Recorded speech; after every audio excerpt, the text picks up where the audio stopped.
Awalnya saya yakin bahwa Wage Rudolf Supratman, pencipta lagu Indonesia Raya, adalah seorang Katolik. Karena saya membaca sumber yang ditulis oleh orang Katolik. Nah, baru-baru ini ada juga yang mengatakan, bukan baru-baru ini, menegaskan baru-baru ini bahwa Wage Rudolf Supratman itu seorang Islam, seorang Ahmadiyah, dan ditunjukkan pula makamnya, dan memang tidak ada salib di makamnya. Dan dari sudut pandang lain saya coba cari lagi, ada situs dari golongan gereja Protestan menyebut bahwa Wage Rudolf Supratman itu adalah seorang Kristen Protestan. Menarik untuk saya, dan ada yang mempertanyakan, buat apa membahas agama yang sudah meninggal? Dan makin jauh lagi dengan jawaban, di surga tidak ada yang ditanyakan agama. Mengapa mempersoalkan agama orang mati? Katanya. Oke, para culprit, sudah banyak masalah saya pikir dalam pembukaan ini, pengantar ini. Pertama, soal agama. Oke, yang kedua, mengapa dicari-cari agama? Dan itu tidak selalu buruk, itu penting juga. Oke, dan yang ketiga, jawaban yang disuguhkan untuk menyelesaikan persoalan ini tidak tepat menurut saya. Dengan mengatakan di surga tidak ditanya agama. Who knows? Siapa tahu sebegitu terang tentang surga. Nah, bukan mau mengatakan bahwa di surga dikatakan agama, tidak. Inilah bagian dari misteri dalam beriman. Oke? Menegasi pernyataan bahwa di surga tidak ditanya agama bukan berarti mau mengatakan memang di surga ditanya agama. Hai capito? Mudah-mudahan bisa dimengerti maksudnya. Tidak perlu langsung mengaitkannya ke surga, oke? Kita berbicara di ranah kehidupan kita sekarang, dan ternyata agama Wage Rudolf Supratman mempengaruhi orang-orang yang berbicara tentang itu, sekurang-kurangnya tentang pride, oke? Kebanggaan. Nah, terkait tentang ini menarik untuk saya menghubungkan apa yang dikatakan oleh seorang kudus San Bernardo dari Clairvaux yang diperingati hari ini dan sesuai juga dengan bacaan Injil hari ini. Oke, apa kata San Bernardo Clairvaux? Dalam bahasa Italia dibilang begini, ci sono quelli che cercano la conoscenza nell'amore della conoscenza, questa è la curiosità. Anche ci sono quelli che cercano la conoscenza per aver la lode degli altri, questo si chiama la vanità. E ci sono quelli che cercano la conoscenza a servire, questo è l'amore, katanya. Apa itu sederhananya? Ada orang yang mencari pengetahuan semata-mata demi pengetahuan. Ini namanya keingintahuan, curiosity. Ada juga orang-orang yang mencari pengetahuan supaya mendapat pujian dari orang lain. Inilah kesombongan, kesia-siaan, wanita.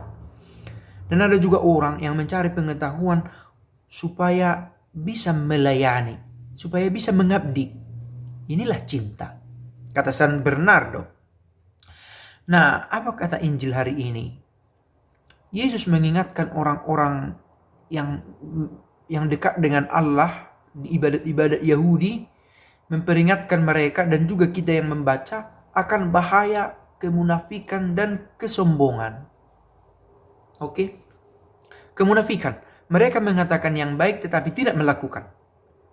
Kesombongan, mereka membicarakan kebaikan-kebaikan, spiritualitas dan pengetahuannya hanya untuk mendapatkan pujian dari orang lain. Berdiri di persimpangan jalan, berkhotbah supaya mendapat gelar rabi, guru, pendamping, pembimbing rohani demi jabatan itu. Pastor kalau di masa sekarang. Kalau demi itu, demi gelar, ini sebuah kekosongan katanya. Tetapi kalau kita mempelajari hidup beragama untuk menjadi semakin melayani sebagaimana Kristus, inilah cinta. Nah, kembali ke soal mencari-cari agama Wage Rudolf Supratman. In quale senso? Dalam rasa apa? Dalam alasan apa kita cari-cari agama itu? Kalau dengan itu kita semakin belajar menghidupi keagamaan, saya pikir tidak salah. Oke? Oke, awalnya ada kebanggaan. Oke, dia ternyata Katolik, contoh. Oke, saya Katolik. Gembira. Lalu saya mulai belajar menjadi pemusik dan melayani di gereja, katakanlah begitu. Positif.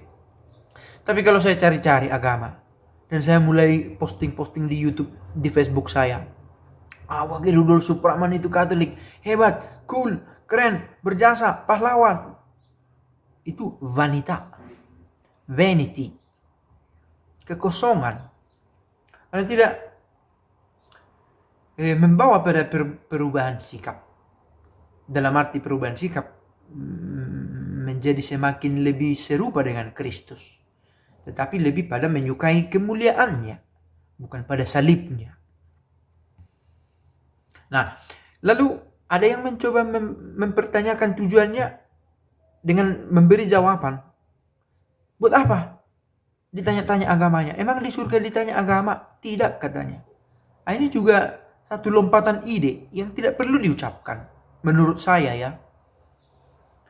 Karena surga itu misteri, oke? Dengan demikian kita tidak bisa mengatakan bahwa di surga itu ditanya agama dan di surga itu tidak ditanya agama, karena kedua hal ini kita tidak tahu benar atau tidak benar ada di surga. Oke. Lalu apa sebenarnya surga? Satu konsep lain.